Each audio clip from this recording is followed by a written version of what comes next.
to get busy on the first couple of subjects for today. Everybody that's okay, say I'm okay.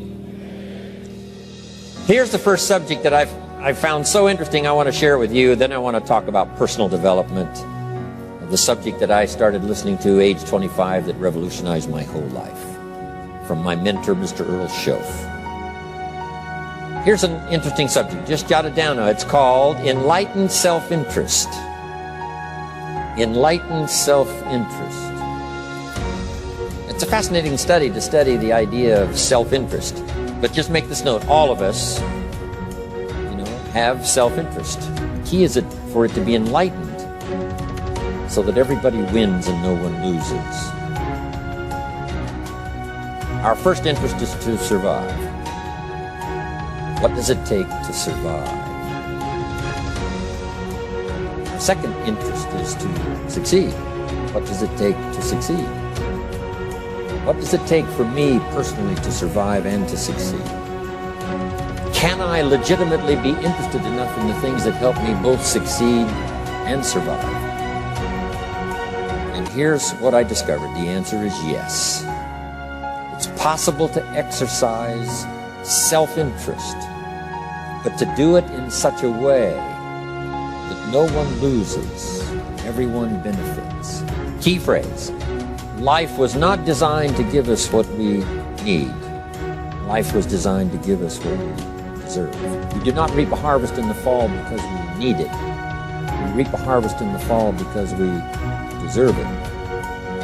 Not necessarily from a moral standpoint. Of course, there are some moral laws as well, spiritual and moral laws.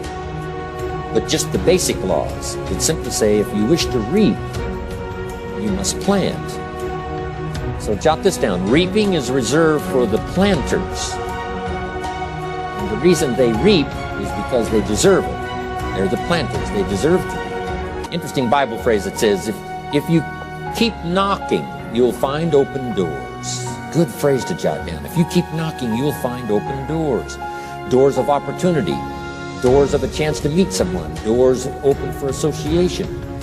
Doors open to find someone special. Doors open to find a unique business colleague. If you keep knocking, the phrase says, doors of opportunity are open to those who continually knock.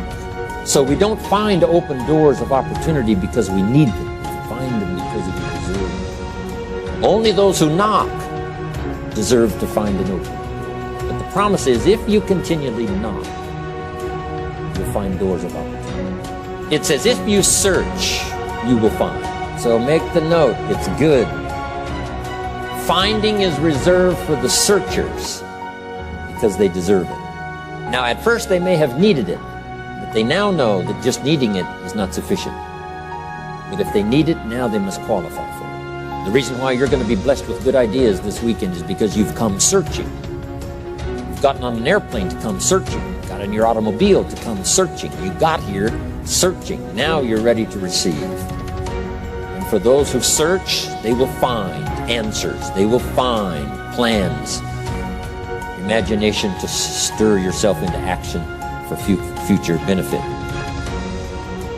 So if you search, to find a good idea, you must go looking and searching. You've got to go to church. You've got to go to class. You've got to go to the seminar. You've got to go to the library. You've got to go to the books if you wish to find. Rarely does a good idea interrupt you. Rarely. But if you will search, you will find. So we get not what we need, but we get what we deserve. It says if you ask, someone has an answer. If you keep asking, the answers belong to you, because by virtue of asking, you have qualified. So we don't get what we need, we get what we deserve. The mother on welfare should be taught in some small manner that hopefully she can begin deserving the welfare check. Not getting it because she needs it, but now starting to get it because she deserves it.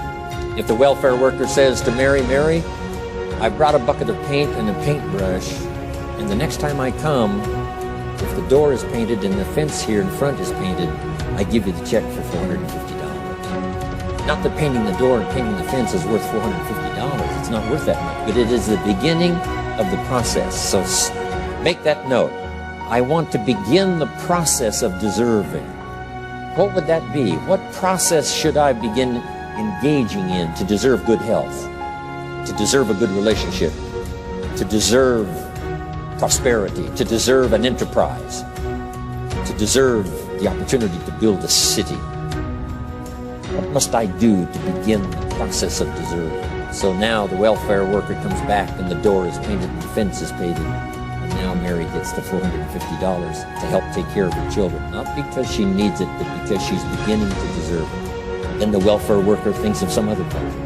She said, Mary, if these weeds are gone and this little garden is cultivated, when I come back, now that the door is painted and the fence is painted, if the weeds are gone and this little garden is cultivated, you get the $450. And step by step, a new life is emerging, learning the process of deserving it, not just needing it. We teach our children at home, right? Child says, I need $10. So that language doesn't work here. There's plenty of money here, and the vaults are full. But to say I need $10 is not how you open the vault. So the child says what? Wow, how can I get that $10 that I need? So here's what they learn to say. How could I earn $10? Now the vault opens up. Now the money starts to flow. How could I earn $10? What could I do to earn? Not to get the money because you need it. Maybe you need the money. That's, all of us have needs. Here the key is to figure out how to open the vault, how to open the bank, how to open this unbelievable flow of resources to come our way. And here's the key: to deserve it, not to need it. You can't walk out to the fields and say to the field, I need a crop. Here's what the field says. Here's what the ground says. Who is this clown that brings me his need but brings me no seed? So jot that down. Take your seed to the marketplace, not your need. Don't disclose your need to the marketplace, only your willingness. We'll talk about that a little later today. Because the marketplace is not interested in your need, but they are interested in your seed. They're interested in your willingness to work. They're interested in your disciplines. They're interested in your eagerness. They're interested in your vitality and your work ethic. That's what the marketplace is interested in. Not your need, but your seed. We get what we deserve. Old Testament God says, if you'll move toward me, I'll move toward you. See, that's how you get those occasions to meet God. You must make the move. God could say, you don't move, I don't move. You say, well, that's arbitrary.